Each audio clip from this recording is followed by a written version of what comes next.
turma, boa noite. Estamos chegando para mais uma live Papo Contilé, o programa que foi sucesso no rádio em lives há 1 ano e 4 meses, através do nosso Instagram, @AntônioTilemon. O Papo Contilé é um programa descontraído. Na verdade, eu não considero nem uma entrevista, eu considero um papo mesmo. Graças a Deus, eu sou uma pessoa que tem 45 anos de comunicação, né? Então, essas pessoas que eu venho entrevistando aqui, eu conheço todas elas, já que eu comecei no futebol em 1976, 45 anos atrás. Então, as pessoas que eu convido, geralmente eu já conheço a história por um todo. E aí eu procuro fazer, na verdade, um papo, um bate-papo, né? Para ficar uma coisa leve, descontraída, tal, sem aquela coisa de entrevista e muito menos de colocar algum convidado no paredão, né? Fazer entrevista, fazer pergunta assim, capciosas, aquelas perguntas que não tem nada a ver com a história, né? Aqui é para a gente falar da vida do convidado, né? E se a gente convidou a pessoa é porque a gente acha que a pessoa tem o que contar. Em especial esse rapaz aí de 23 anos que estourou a boca do balão, né? E já está de novo se preparando em São Paulo, no centro de treinamento da Confederação Brasileira de Boxe. Imagino eu, né? O cara acabou de ganhar a medalha olímpica, a medalha de ouro, já está no centro de novo, no complexo de treinamento, né? Imagino eu já se preparando, porque a vida realmente não para 2024, né? Nessa Olimpíada de Tóquio, ele teve 1 ano a mais para se preparar devido à pandemia. Mas agora ele tem 1 ano a menos. Ele ganhou uma medalha, mas tem 1 ano a menos, que a de Paris está em 2024. Né? Não mudou aquela coisa de 2021 para 2025, não. Era 2020, foi realizado em 2021. E Paris já seria 2024, será em 2024, salvo algum problema de pandemia que Deus nos livre e guarde, né? Algum agravamento da pandemia aí, alguma coisa assim. Eu até coloquei a minha camisa da seleção brasileira, que me foi dada, presenteada pelo atual presidente da CBF, imagine. Quem diria, Edinaldo Rodrigues, ex-presidente da Federação Baiana, chegou à presidência da CBF, ninguém contava com isso, né? E quando foi começar os Jogos Olímpicos, ele mandou de presente essa camisa aqui da CBF oficial, né? Com meu nome às costas, número 10. Só que de bola eu nunca dei um chute na vida, viu, gente? Nunca dei. Até pelo meu problema de visão, eu realmente não tinha a menor condição de jogar bola. Mas, Herbert, é um prazer enorme conversar contigo aqui, até porque nós temos algo muito em comum, somos tricolores, né? Bora Bahia, minha porra. Bora. Somos torcedores do Bahia, então já começamos bem esse papo com um grande tricolor. O Herbert, pugilista, é vencedor da medalha de ouro dos Jogos Olímpicos de Tóquio, 2020, que foi realizado em 2021. Ele venceu por nocaute o ucraniano, que estava invicto há 62 combates, né? Os últimos 62 combates. Conquistou a medalha de ouro, como eu já disse. E eu lhe pergunto, para iniciar a conversa, vamos tentar fazer aqui uma história de sua vida, certo?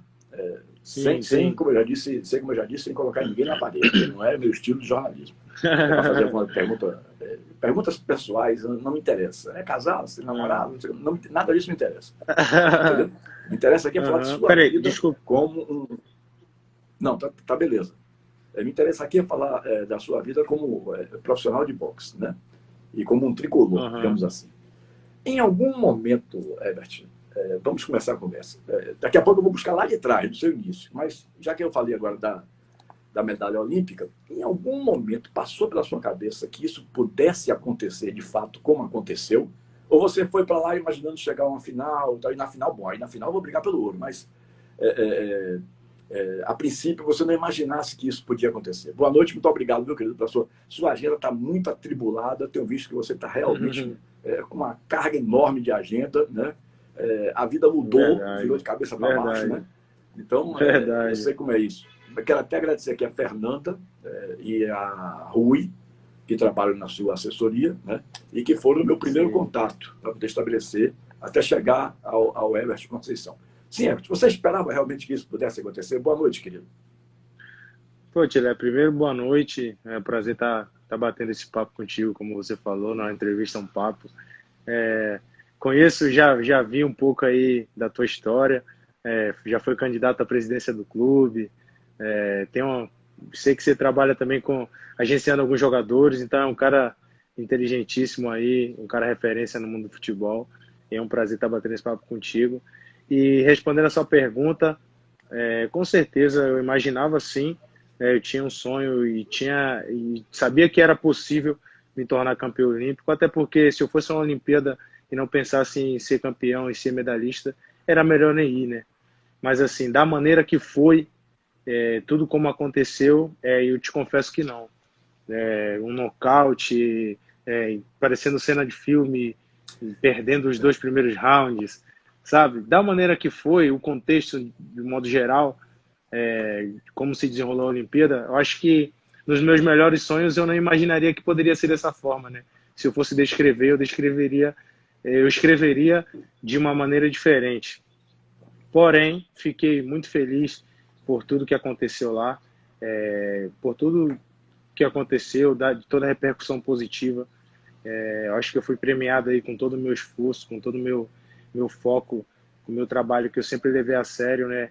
O esporte entrou na minha vida quando eu tinha 14 anos, 15 anos, fazendo 15 anos, e de lá para cá eu sempre levei a sério tudo que eu fiz no boxe, independente de já fazer parte da equipe olímpica ou não. Eu sempre me achei um atleta, sempre tive uma vida de atleta realmente.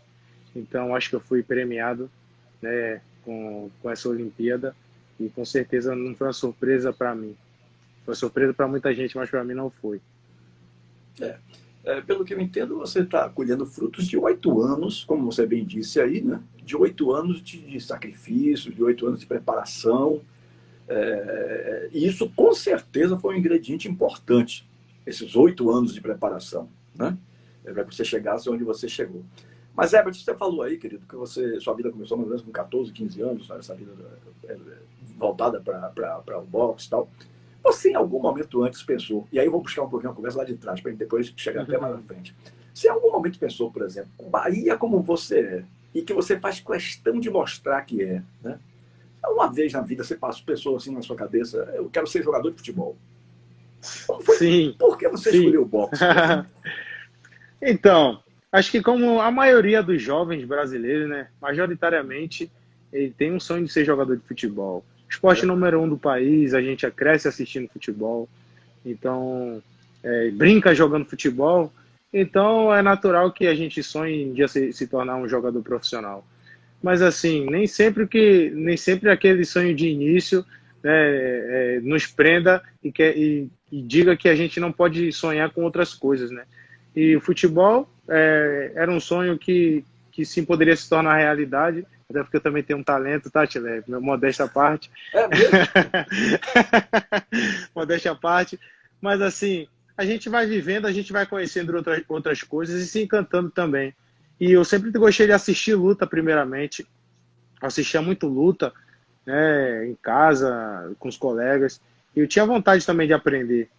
E eu comecei praticando. Primeiro eu fiz capoeira, ainda era muito moleque também, tinha 12 anos por aí, fiz capoeira, né?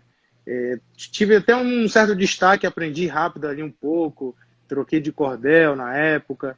Depois eu comecei a treinar jiu-jitsu, também me destaquei um pouco, já disputei 3 competições no jiu-jitsu, 4 na verdade, fui medalhista em 3 competições, fui campeão baiano de jiu-jitsu também. E como eu assistia muito na época ao UFC, eu queria aprender, né? Queria lutar MMA. Passei a querer lutar MMA. Como eu comecei a treinar jiu-jitsu, eu me imaginava também podendo ser um lutador de MMA. E depois eu comecei a treinar boxe. Na mesma academia onde tinha o jiu-jitsu, passou a ter o boxe. E eu comecei a treinar boxe também. E quando eu disputei a minha primeira competição, em outubro de 2013, e eu me tornei campeão, fui campeão brasileiro de boxe. Ali eu me apaixonei completamente. Ali eu passei a sonhar realmente com o boxe exclusivamente.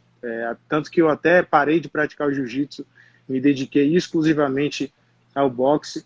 E foi tudo muito rápido. Aprendi as coisas muito rápido, né? Já em 2013 mesmo eu fui treinar na Champion, a academia do professor Dória, com o professor Marquinhos, com o professor Luiz Carlos, onde eu tive contato com grandes atletas de boxe da Bahia, que eram referência, né? Tinham bastantes atletas que já fizeram parte da seleção brasileira, alguns faziam.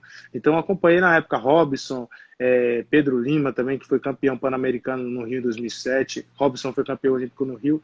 Então, eles passaram a ser referência para mim, né? Eu treinar, ver eles treinando, aquilo ali me inspirava. E eu comecei a querer mais, até por estar convivendo com eles, saber, ver onde eles chegavam, eles viajando bastante, e tinha também um letreiro lá na academia com o nome de todos os atletas que tinham conquistado medalhas importantes, e eu passei a achar que aquilo seria possível para mim também. E em 2016, quando o Robson foi para a Olimpíada, que ele se tornou campeão, aquilo ali se tornou ainda mais próximo, porque eu pude conviver um pouco, ver um pouco da sua trajetória, da sua batalha ali, até chegar nos Jogos Olímpicos, até porque ele fez a sua preparação final para as Olimpíadas lá em Salvador. Então, eu pude acompanhar de perto, pude treinar, compartilhar de alguns momentos até íntimos dele nos treinamentos, contatos de sparring, e ver ele se tornar campeão, né, e tendo ele como uma referência, aquilo ali se tornou muito real para mim.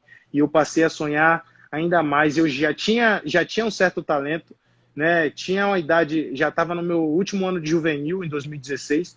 Então, eu pensei logo, pô, na próxima eu quero estar lá. Se o Robson chegou, o Robson que, pô, treina aqui no mesmo lugar que eu até pude ajudar em uma certa parte da sua preparação, pude fazer parte, aquilo ali se tornou próximo para mim também. Então, passei a acreditar ainda mais, foi um momento muito marcante, que virou a chave, né, na minha cabeça também, passou a ser muito mais próximo, e no ano seguinte eu fui convocado para a Seleção Brasileira, no ano de 2017. Eu passei a compor a equipe olímpica. Então, foi tudo, assim, 8 anos, querendo ou não, é pouco tempo, é muito tempo, mas é pouco tempo para uma pessoa aprender um esporte, desenvolver, chegar a um título de campeão olímpico. Mas é como eu falei, eu levei todo esse tempo muito a sério, e a partir de 2017, como eu continuando aqui a história, eu vim para São Paulo, vim para o centro de treinamento da CB Box, onde eu estou agora aqui, e eu passei a me dedicar exclusivamente aos treinamentos, com foco nas Olimpíadas de Tóquio, treinando, cumprindo o calendário de competições, com foco no macrociclo, que no final seria a competição de Tóquio. Então, de 2017 a 2021, eu me preparei com foco em Tóquio. Lógico que tinham competições chaves de cada ano. No ano de 2017 teve o Mundial, eu não participei. Em 2018 teve Jogos Sul-Americanos, eu participei, fui medalhista.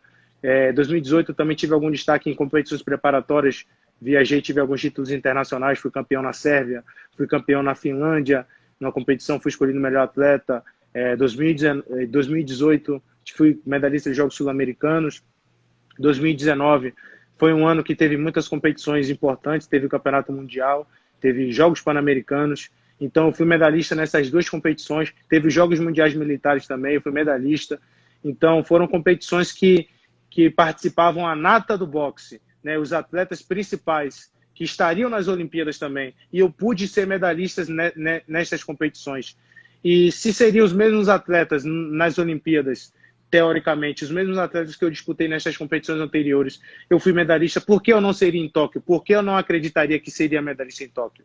Então eu viajei para o Japão, né, com foco em ser medalhista, né? O meu objetivo não era somente participar de uma Olimpíada, que já era uma grande conquista ser um atleta olímpico, mas eu sabia que tinha totais condições de ser um medalhista e de ser campeão também. Porém, pensei passo a passo, né? Não cheguei com status de já, se eu fui medalhista no Mundial, fui medalhista nos Jogos Pan-Americanos, vou ser medalhista olímpico também. Então, pensei passo a passo, luta a luta, encarei cada luta como se fosse uma final, e fui, como você falou ali, fui pensando em mudar de patamar a cada luta. Ganhei as quartas de finais, vamos para a semi.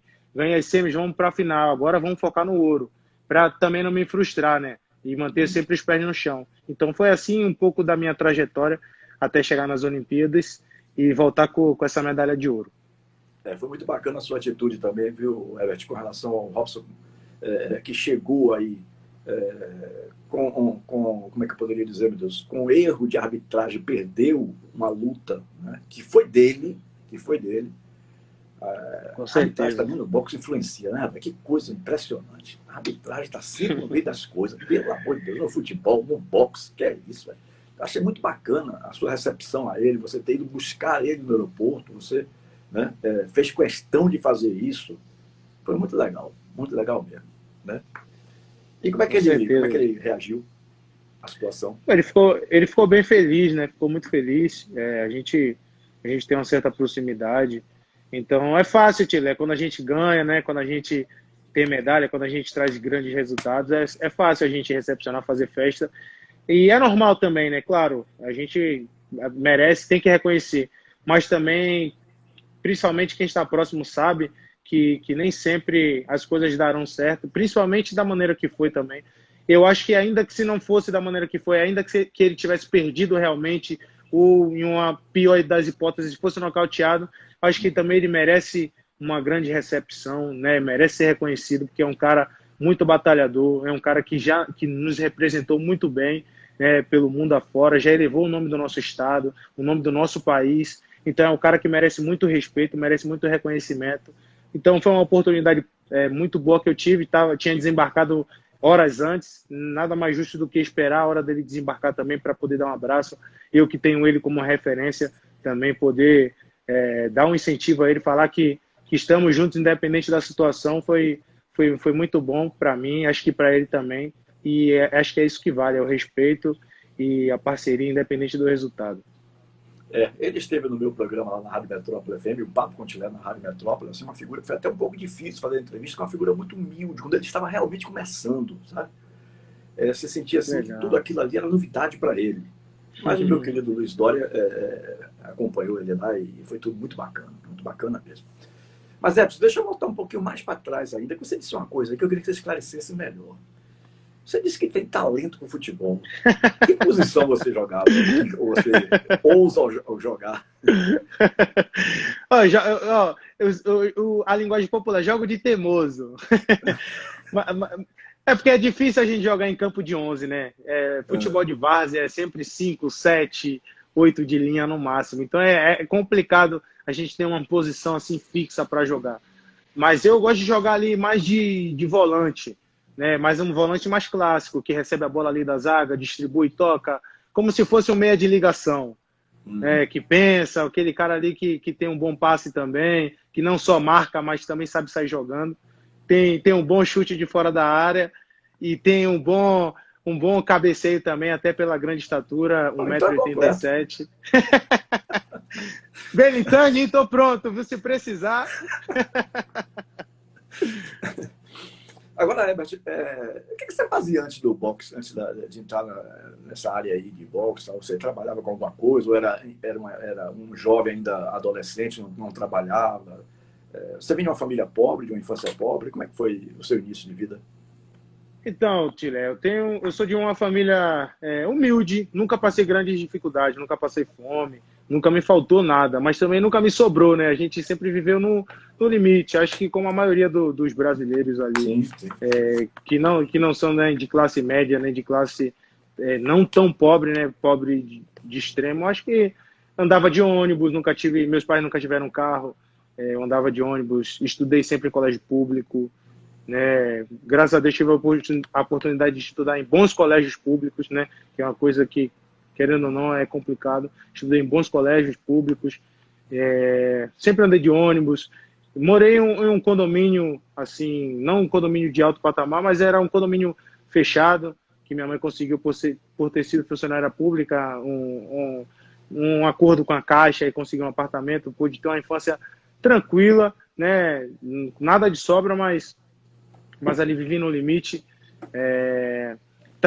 Comecei a trabalhar com 15 anos numa padaria, estudava e trabalhava numa padaria. Fazia inclusive o que na padaria? Fazia pão, pizza. Mas é porque eu li alguma coisa que você era atendente, assim, então. Mas você mexia na massa também, né? Não, exato, na massa, porque a gente fazia entrega lá na padaria, fazia entrega. Então era mais. Eu trabalhava na área de produção, fazia tudo. Era mais especialidade em pãozinho delícia. Inclusive foram... Quem não gosta, né? Pois é. Inclusive foram os donos da padaria, que, como se fosse um padrinho para mim, porque era um casal que me deram a oportunidade para poder trabalhar, porque na época eu queria treinar e não tinha ali condições de poder bancar a academia, sabe? Como eu falei, nunca passei fome, mas também era difícil meus pais tirarem ali 50, 100 reais todo mês para poder me dar para eu pagar academia para começar a treinar. Na época era o jiu-jitsu até. Então eu tive a oportunidade de ter esse emprego por esse casal de amigos. foram muito importantes na minha vida ali, me incentivaram. Na minha primeira competição de jiu-jitsu, compraram até um kimono e falaram, se você for e conseguir uma medalha, você vai ter seu kimono próprio de presente. Então, foram pessoas positivas na minha vida que fazem parte da minha formação também. E quando eu comecei a treinar boxe, que eu me tornei campeão brasileiro, que eu comecei a receber um benefício do governo federal que se chama Bolsa Atleta, né, por ser medalhista nacional, eu parei de trabalhar e consegui me dedicar exclusivamente ao esporte. Então, eu recebia na época R$ 925, tinha 15 anos, fazendo 16 anos. É pouco, mas para um atleta, para um jovem de 15 anos que não tem nada, é um incentivo muito grande. Já podia comprar um tênis, já podia comprar uma luva, né, já podia fazer uma comprinha também para ajudar em casa. Então, foi algo que fez diferença também na minha juventude, para poder me manter treinando e poder focar exclusivamente no treino, né? Não precisar mais trabalhar na padaria, até porque era um trabalho duro. Tinha uma época, Tile, que eu trabalhava, treinava e estudava. Então, chegou uma época da minha vida que eu só ia para casa final de semana. Praticamente, só ia para casa sábado à noite. Como é que você conseguia conciliar tudo isso aí? Como é que conseguia conciliar? Foi uma época difícil. Eu praticamente dormia, sei lá, 5, 6 horas no máximo por dia. Às vezes eu dormia na padaria, eu trabalhava à noite, quando eu voltava do colégio, treinava de manhã, e saía do treino, ia para o colégio, saía do colégio e ia para a padaria. Aí eu ficava na padaria e ia para o colégio do outro dia. Aí, quando era sábado à noite, que terminava a produção, às vezes sexta, eu voltava para casa, passava o final de semana e ia de novo nessa rotina. Foi um período difícil, mas né? Foi um período que eu tive também muita fortaleza mental, fortaleza física, né? Tive também o apoio da minha família, das pessoas próximas a mim, para que não desanimasse e superasse esse momento. Então, faria tudo novamente, porque hoje vejo que tudo valeu a pena, né? Então, aquele eu mereço pra caralho, desculpa o termo, quando eu conquistei a medalha ali, não foi à toa, realmente foi um desabafo, porque eu sempre levei muito a sério, batalhei muito para chegar naquele momento, e fico muito feliz com tudo que aconteceu. Sua primeira competição internacional foi na Bolívia, não foi isso? Foi em Honduras. E você já conquistou a medalha nesses jogos aí, né? Não. Eu disputei um Continental em junho de 2017. Foi minha primeira competição internacional, o Continental. Eu ganhei a primeira luta do atleta do Canadá e perdi na segunda para o atleta da Guatemala. Não fui medalhista. Na minha segunda competição, eu fui medalhista. No mesmo ano, foi em setembro de 2017, na Rússia. Eu fui medalhista de bronze, ganhei 2 lutas contra, se eu não me engano, Israel, e não lembro outro país, se eu não me engano, Armênia. E perdi para o atleta da casa. Até uma luta polêmica, mas na Rússia contra o russo, difícil de ganhar por pontos. Não deve ser fácil mesmo, não. E qual foi a sua sensação ao chegar em Tóquio? Se fala tanto em terremotos e tal, você foi com alguma expectativa, algum receio de alguma coisa desse tipo, por exemplo? Comida, como é que era para se adaptar? Tile, aparecia alguns alertas assustadores até no celular, né? Nossa. De temporal, de tufão, de não sei o quê, mantenha-se em casa, alerta de temporal, alerta disso. Mas eu estava tranquilo, né? Se todo mundo está aqui, as coisas podem acontecer, claro, mas não acontece com tanta frequência. A porcentagem de acontecer enquanto eu estiver aqui é muito baixa. Se acontecer alguma coisa, acho que todo mundo é muito azarado, né? Quanto à comida, foi tranquilo. No período de aclimatação, a gente viajou dia 10 de julho, chegamos em Tóquio, se eu não me engano, no dia 10, se eu não me engano, chegamos em Tóquio. E a gente só ia para a Vila no dia 22. Então, tínhamos 12 dias de aclimatação até ir para a Vila. E o Comitê Olímpico montou algumas bases para os atletas se aclimatarem, né? Quando chegassem, poder treinar, poder se adaptar ao fuso. Então, eu fiquei em Ota, uma região ali do lado, não sei se é Tóquio, não sei se é região metropolitana, eu sei que é Ota o nome. E montaram uma academia bacana, levaram cozinheiros brasileiros, comida brasileira também. Então, consegui comer arroz e feijão até dia 22 de junho. Arroz e feijão. Tinha um cozinheiro baiano, um chefe de cozinha baiano, ele colocou até moqueca de peixe com farofa de dendê. com farofa de dendê. Então me senti em casa na aclimatação a Tóquio. A parte difícil foi realmente adaptar o fuso muito difícil, eu que não estava muito acostumado. O fuso que eu tinha pego foi na China, de 11 horas, que era o mais próximo, mas foi em 2019, tinha muito tempo ainda sem ter contato com aquele fuso. Mas eu consegui adaptar depois da primeira semana, que foi a pior, digamos assim. Cheguei na Vila dia 22, só estreiei no dia 29. Pude acompanhar um pouco, pude sentir o clima, sentir a atmosfera da Vila, a atmosfera da competição. Pude visitar o ginásio, acompanhar as lutas antes de poder estrear, né? Cheguei um pouco nervoso, claro. Parecia que eu voltei para o fuso novamente. Tive muita dificuldade de dormir quando eu cheguei na Vila. Muita tensão, muita ansiedade. Mas, ao passar do tempo, como ainda faltavam muitos dias para poder estrear, cheguei dia 22, só estreiei dia 29, fui me acalmando, fui fazendo um trabalho de controle mental. Tinha psicóloga também que a gente levou, psicóloga que trabalha aqui com a gente na confederação, que ajudou bastante.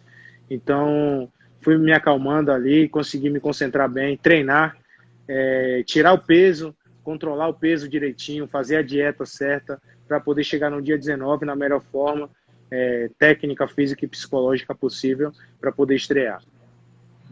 Quantas lutas foram? Estou tentando puxar aqui pela cabeça até chegar ao ouro. Quantas foram? Foram 4 lutas. Né?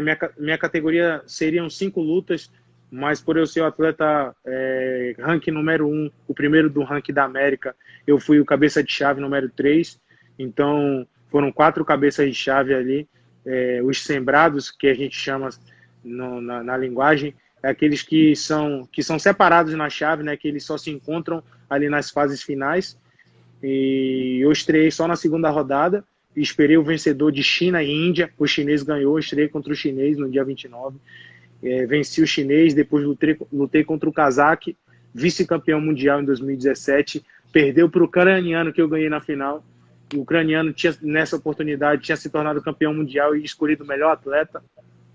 E na semifinal, depois do cazaque, eu enfrentei o russo, atual campeão mundial em 2019, atleta que havia me vencido no campeonato mundial em 2019, onde eu fui medalhista de bronze, perdi para o atual campeão, que tinha sido o russo, né? E na final enfrentei o ucraniano, que venceu o cazaque, que eu lutei nas quartas, e que tinha sido campeão mundial em 2017, escolhido o melhor atleta, que não frequentou o mundial em 2019 por questões políticas da Ucrânia e da Rússia.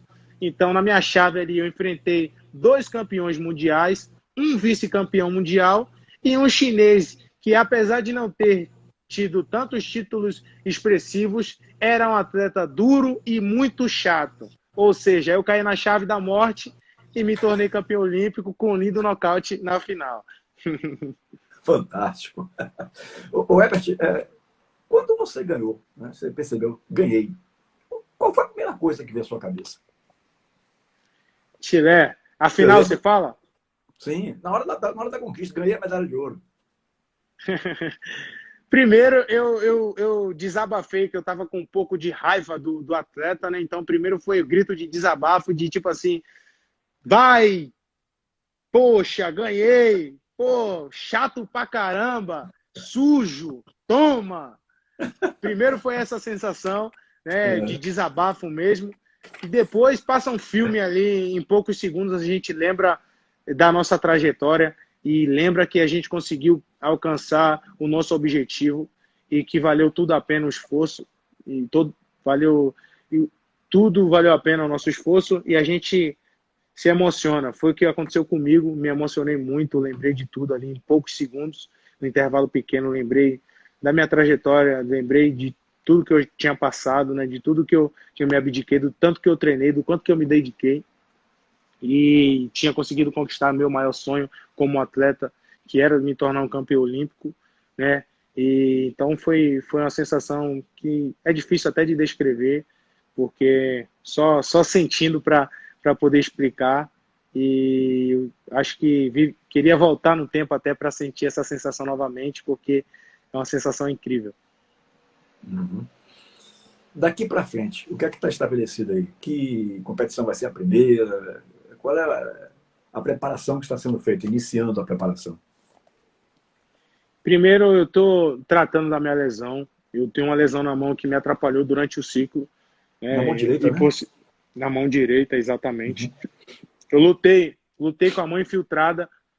Quem é atleta de alto rendimento sabe o que é isso. É difícil o atleta de alto rendimento ele conviver, treinar sem nenhum tipo de dor, por exemplo. Não que Uhum. ele treine sem lesão, mas alguma dor ele sempre vai estar sentindo algum incômodo. Mas realmente é uma lesão que me atrapalhou, essa lesão na minha mão direita. Algumas competições, aliás, muitas competições eu não conseguia chegar até o final por conta da lesão. Então, em muitas oportunidades, eu passava para a semifinal, garantia o bronze, mas estava com a mão muito machucada e a equipe técnica me preservava, porque eu tinha outra competição mais próxima. Então, eu tenho muita medalha de bronze internacional por conta disso, por chegar na semifinal com a mão lesionada e não poder disputar a semifinal. E não ter tanto tempo também de parar para poder tratar da lesão sem poder bater, sem dar impacto na mão direita, porque era um ciclo que já estava se afunilando e muitas competições uma em cima da outra e não tinha tempo realmente. Então agora chegou o momento, pós-Olimpíada, me Uhum. tornei o campeão, alcancei o objetivo. Acho que eu não posso me apressar, não quero me apressar a voltar logo às competições assim o mais rápido possível, porque essa lesão vai continuar me atrapalhando. Eu não quero chegar na competição principal tendo que fazer uma infiltração novamente, Uhum. né, tendo que cuidar, lutar com dor e acertar um golpe limpo e a mão dar aquele choque, você tem que controlar a face ali para não expressar nenhum sentimento de dor para o atleta não perceber. Então acho que agora é o momento de tratar a minha lesão. É lógico, eu já estou treinando, estou com o corpo em atividade, mas ainda não estou com impacto na mão direita, impacto só com a mão esquerda, fazendo trabalho de sombra, de peso com a mão direita, para poder não perder ali a potência, não perder a força e deixar o corpo sempre em atividade. Eu estou treinando, né? Intensidade baixa ainda, mas competições ainda sem previsão. Uhum. Eu digo uma coisa, em função do ouro desse ano, você já parou para pensar em algum momento como é que os seus adversários vão encarar em Paris? Você acha que isso tem alguma influência? Por exemplo, a medalha de ouro de agora vai ter influência lá nos Jogos de Paris? O cara vai dizer assim, pô, isso daí é um medalhista olímpico de ouro, né? Você acha que isso tem alguma influência ou é uma outra competição? Isso aí não tem influência nenhuma? Como é que você encara isso? Ah, claro que tem influência. Eu acho Tem, que né? não só em Paris, mas em qualquer outra competição, eu vou ser o cara a ser batido, né? Eu vou ser o cara que falando assim, popular, nego vai querer arrancar a cabeça. Porque todo mundo quer ganhar do campeão, todo mundo quer ter Sim, ali a fama de, pô, ganhei do campeão. É um status, verdade. querendo ou não, é uma grande conquista você ganhar, vencer o campeão olímpico.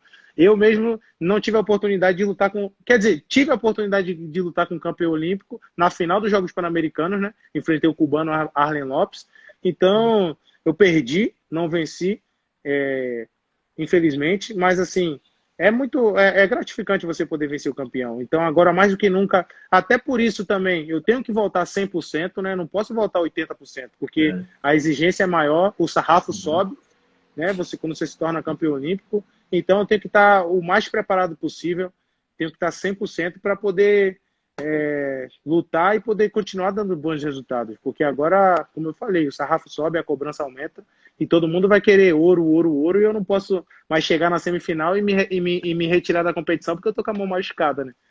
É verdade, sem dúvida. Agora, bom, você fez questão de mostrar ao mundo o seu amor pelo nosso Esporte Clube Bahia, né? Estou vendo você sempre aí com a camisa, desfilando com a camisa e tal. Quando foi, como foi que o Bahia entrou na sua vida, né? Chile, eu nem lembro que eu era tão pequeno. Eu era Já tão acompanhava jogos moleque. com alguém da família, alguma coisa assim? Sim, sim, Pequeno? minha família é Bahia, então sempre assisti, inicialmente quando moleque assistia jogo na televisão, né, torcia, gritava quando era gol, depois passei a frequentar a Fonte Nova, na época antiga ainda, frequentei alguns jogos, e depois que a Fonte Nova foi demolida, Pituaçu, sempre ia para Pituaçu, aí passei aí sozinho até, às vezes ia escondido, juntava. Eu me lembro que teve uma época que eu lavava carro, lá no condomínio onde eu morava tinha uma torneira, eu consegui uma mangueira e ficava lavando os carros dos vizinhos, pegava R$ 5, R$ 7 para lavar o carro dos vizinhos, para formar ali 30, 40 conto, para poder comprar ingresso e ir para o jogo do Bahia no domingo. Então passava o sábado inteiro. Passava o sábado inteiro. Né? Uhum. Eu tinha um baba, 6 da manhã. Eu jogava bola no sábado, 6 da manhã. E depois do baba, 6 da manhã o baba. Para jogar bola a gente acorda até 4, feliz. Não tem essa, não tem tempo ruim para jogar bola. Acordava 6 e depois do baba já começava. Ia direto, lavava o carro dos vizinhos. Foi até aí que eu aprendi a dirigir, aprendi a pilotar moto desde moleque. Lavava ali o carro, passava a tarde toda, nem almoçava às vezes. Passava a tarde toda, juntava para juntar 30, 40 contos, 50 para ir para o jogo do Bahia no domingo. E às vezes conseguia, ia para Pituaçu, às vezes eu ia com dinheiro contado. Minha mãe não sabia, porque também às vezes minha mãe não deixava eu ir sozinho, meu pai não deixava eu ir sozinho, eu era muito novo. Fugia escondido, às vezes estava só com o dinheiro do ingresso e o Salvador Card, o cartão de estudante, pegava. Quando acabava o primeiro tempo, ia no banheiro, ó, na pia do banheiro, ó, chupava água para matar a sede. Nossa. Que eu ficava ali atrás do gol, gritando, pulando na Bamô, dava muita sede, suava pra caramba. E quando acabava o jogo, eu voltava para casa. Então, desde moleque, sempre fui Bahia, fui torcedor de arquibancada, torcedor de rádio, de televisão, de tudo. Fui torcedor sempre ativo. E o Bahia faz parte da minha vida desde moleque. Uhum. E como é que você vê o time atual do Bahia, o time de hoje do Bahia? O que é que você está achando? Chilé, a gente passou por um momento muito difícil, né, no campeonato. O elenco, de maneira geral, eu acho até um elenco bom. Não acho um elenco ruim, não. Eu olho para o Campeonato Brasileiro, vejo times com elencos piores que o do Bahia, com elencos inferiores, né? Não piores, assim. Não julgando, não menosprezando os outros times. Mas eu vejo muitos times com elencos inferiores do Bahia e até em situações melhores. Por exemplo, Cuiabá. Cuiabá vive um momento bom no campeonato e não tem um elenco, não tem um elenco gordo, não tem um elenco caro. Tem um elenco simples, enxuto, até com os jogadores do Bahia. Até o próprio Atlético de Goiás também, né? O Atlético de Goiás exatamente. De novo uma boa campanha. Novamente uma boa campanha. E assim, eu vejo o Bahia com um bom elenco. A gente começou muito bem o Campeonato Brasileiro. E eu não entendo por que todo ano a gente passa por esse tipo de situação, de uma crise tão grande, de passar 5, 6, 7 jogos sem ganhar. Muitas das vezes nem empatar a gente consegue, né? Como nos últimos jogos a gente empatou um jogo, perdeu 6.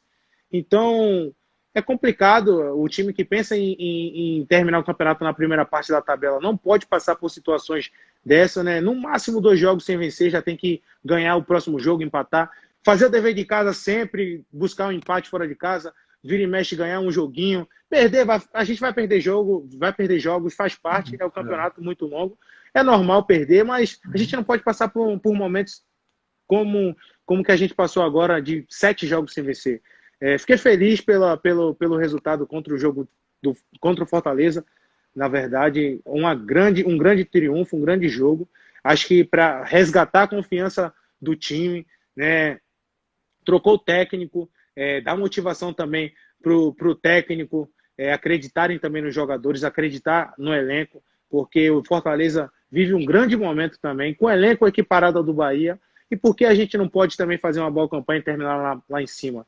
Então, acho que esse segundo turno tem que ser diferente, né? Não podemos perder pontos importantes em casa, como aconteceu no primeiro turno, a gente perder novamente para o Sport dentro de casa, perder ponto de novo contra o Atlético Goianiense, né? América Mineiro tomar 4 não pode acontecer em hipótese alguma para um time que não existe. Não existe, Tilé, não existe. Entendeu? Então acho que esse segundo turno tem que ser diferente para que a gente consiga aí buscar pelo menos uma vaga na Sul-Americana, mas eu acho que o objetivo principal, o mais cedo possível, formar os 45 pontos e pensar em algo maior na sequência. Uhum. Sabe que é uma coisa que eu nunca me conformo, Herbert? Recentemente, a assessoria de comunicação do Bahia comemorou, acho que uns 2, 3 anos atrás, a melhor campanha do Bahia nos tempos corridos, né? Nos campeonatos de pontos corridos. E o Bahia parece que estava em 11º lugar. Pô, é muito pouco comemorar 11º lugar, porque foi a melhor campanha de pontos corridos, pelo amor de Deus, né? Pelo amor de Deus. Na era dos pontos corridos, a gente não terminou nem na primeira parte da tabela ainda. É muito pouco para o Bahia, para a grandeza do Bahia. São quase 20 anos. Acho que foi 2003 que começou a época dos pontos corridos, né? É incrível. Exatamente. Eu fiquei assim, rapaz, horrorizado quando eu via a assessoria de comunicação, com todo respeito, viu, meu querido Nelson Barros Neto, que é lá da assessoria de comunicação, mas eu fiquei assim meio assustado com comemoração de melhor campanha dos pontos corridos. Pelo amor de Deus, velho, é muito pouco para quem é Bahia, muito pouco Verdade. para a grandeza de um clube como o Bahia. É verdade. Você esteve até lá no centro de treinamento do Bahia. Sim, conheci o pessoas Nelsinho, muito gente boa também. Hã? O Nelsinho, conheci o Nelsinho que você falou, gente boa Barros demais, Neto, gente finíssima. Gente finíssima. Você teve a oportunidade de ir lá, né? E poucas pessoas, pouquíssimas, são recebidas pelo Belitani. Você chegou a fazer suas queixas para o Belitani? Ô, Tilé, pedi, claro, deu uma cobradinha também, lógico. Deu uma cornetada, mas né? deu uma cornetadinha, né? Não pode faltar como torcedor, normal. Com a chance dessa, coisa rara, meu amigo. Pô, mas é lógico que eu também tinha a oportunidade de passar, tentar, né? Quem sou eu para passar confiança para os caras, para o elenco, para a equipe, para a comissão técnica.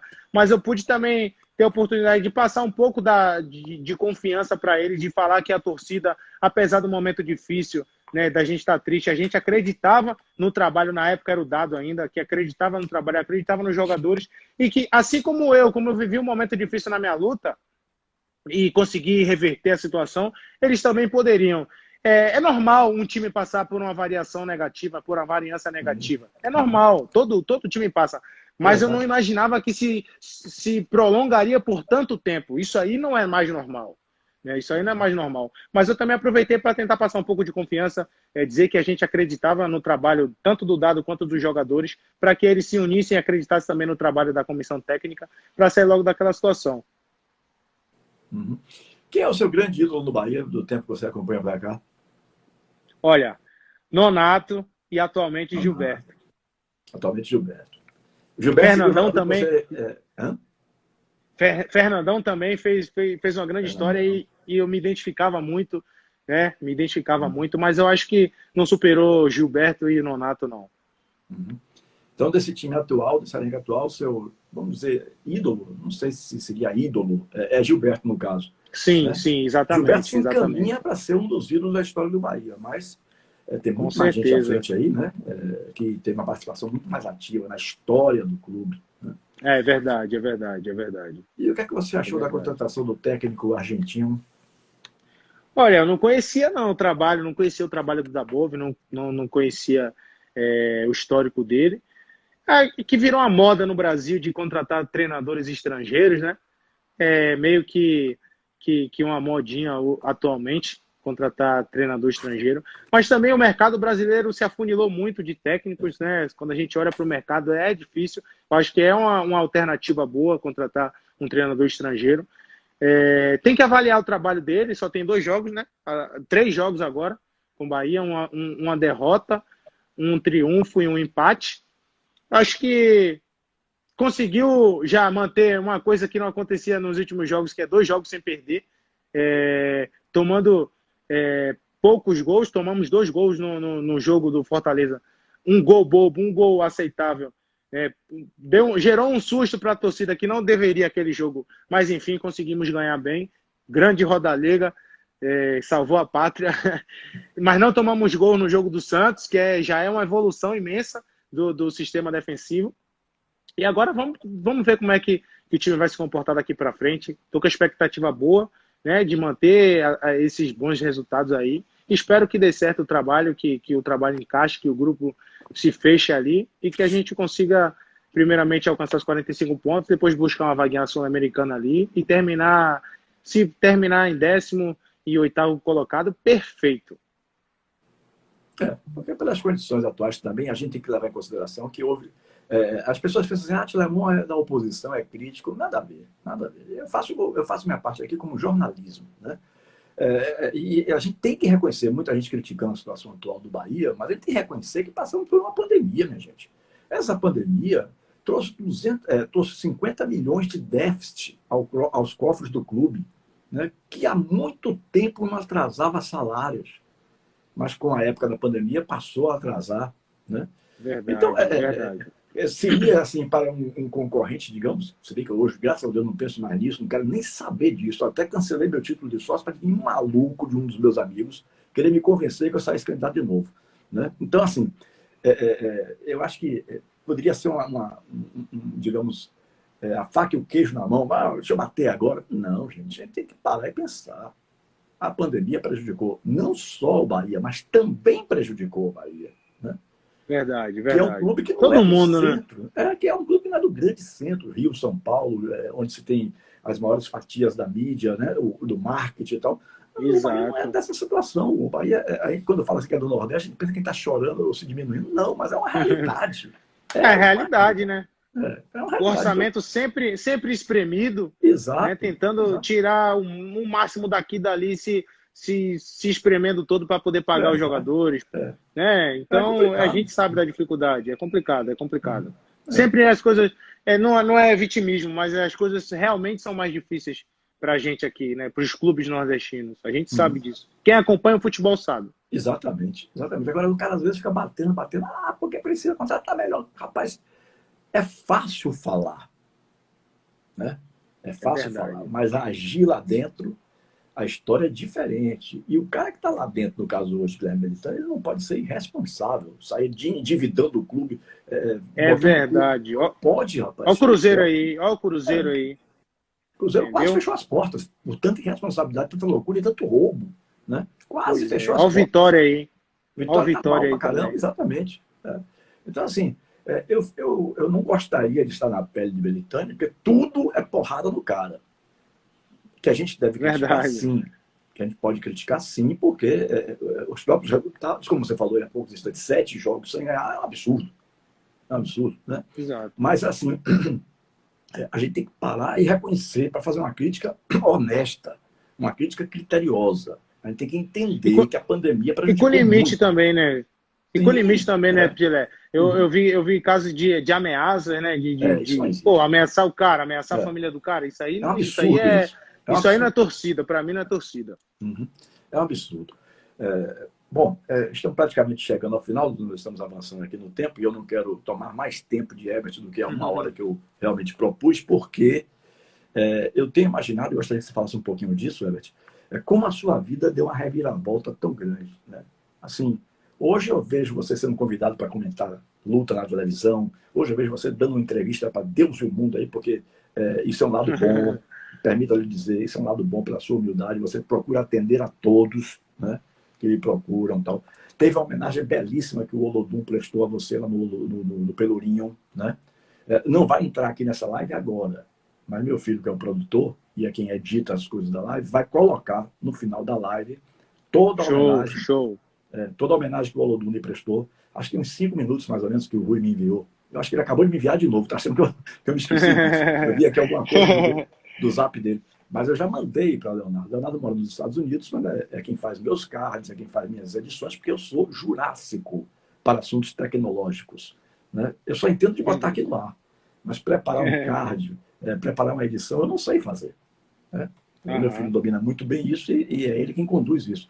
Então eu já deixei combinado com ele, não vai aparecer aqui no Instagram. Mas, assim, o Instagram é só, digamos assim, uma passagem, né? Porque quando eu terminar aqui, eu coloco no IGTV do YouTube, do Instagram, o nosso papo, e ele lá nos Estados Unidos, ele pega, baixa, transforma para o canal do YouTube, fica uma visualização muito mais profissional, não sei se você já teve a oportunidade de ver alguma coisa, assim, mas esse negócio de um em cima, outro embaixo, tal, isso tudo muda. Vamos ficar Aham. lado a lado um com o outro, tal. É um formato diferente. Então, a, a Show. live a live ao vivo, ela é importante, claro, mas ela não é mais importante do que quando anexada, quando fixada no canal do YouTube, porque lá o Aham. sujeito vai poder ver daqui a 5 anos, 10 anos, deixa eu ver quem era esse menino aqui que foi campeão olímpico, medalha de ouro, né, torcedor do nosso Bahia. O cara vai encontrar lá no canal do YouTube. Né? Então, eu vou terminar lá no canal do YouTube colando toda a homenagem que o Olodum lhe prestou lá no Pelourinho.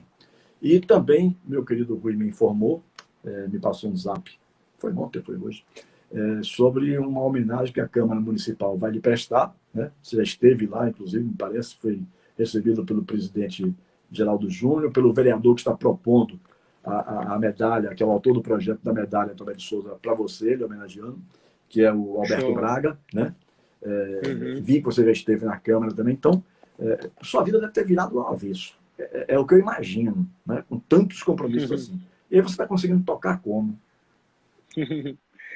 Tá difícil, Tilé. Como você falou, agenda lotada. Eu sempre procuro atender a todos, né? Já meu pensamento, eu voltar de Tóquio, era tirar um tempo de descanso para aproveitar minha família, aproveitar tudo, curtir um pouquinho. Até porque foi um ciclo, como você falou também, de 5 anos, um ano a mais, né? Então gera todo o desgaste físico, psicológico. E a gente também é ser humano e também precisa um dia dar uma relaxada. Mas, como tudo se desenrolou, não imaginaria que ganharia tamanha proporção, né? Não imaginaria que repercutiria tanto, né? Ser um campeão olímpico. E, pô, tive que me adaptar em cima da hora. Vou aproveitar esse momento. É importante também para mim, para minha imagem é importante. É importante para o trabalho dos jornalistas também, né? Poder entrevistar o campeão olímpico, independente da grandeza do canal, independente da grandeza do veículo de comunicação, eu acho importante atender a todos, né? Seja uma pequena rádio ou uma grande emissora de TV, eu procuro sempre atender, independente da situação. E eu já falei com a minha família que final de dezembro, pelo menos 15 dias, eu vou me desligar do mundo, vou dar uma sumida, vou dar uma descansada, viajar, né, dar uma relaxada, porque é preciso também. A gente tem que ter equilíbrio em tudo na vida. Mas eu estou curtindo também bastante esse momento, essa nova fase, né? Acho que minha imagem está muito positiva, as pessoas me Sim. reconhecem, me parabenizam, me tornei uma referência para muitas pessoas, para muitos jovens, que é algo muito importante também, que eu fico muito feliz de ser uma referência e de ser uma boa referência, que é o principal.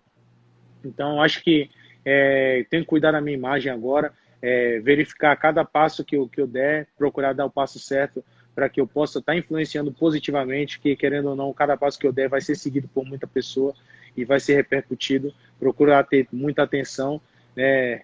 Manter o foco para não perder os bons resultados, continuar trazendo alegrias para o Brasil e é isso, e aproveitar esse momento ao máximo.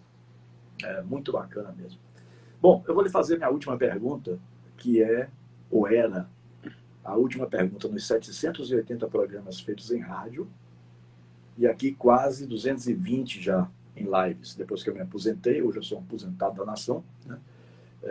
Trabalhei 45 anos, acho que merecia isso, né?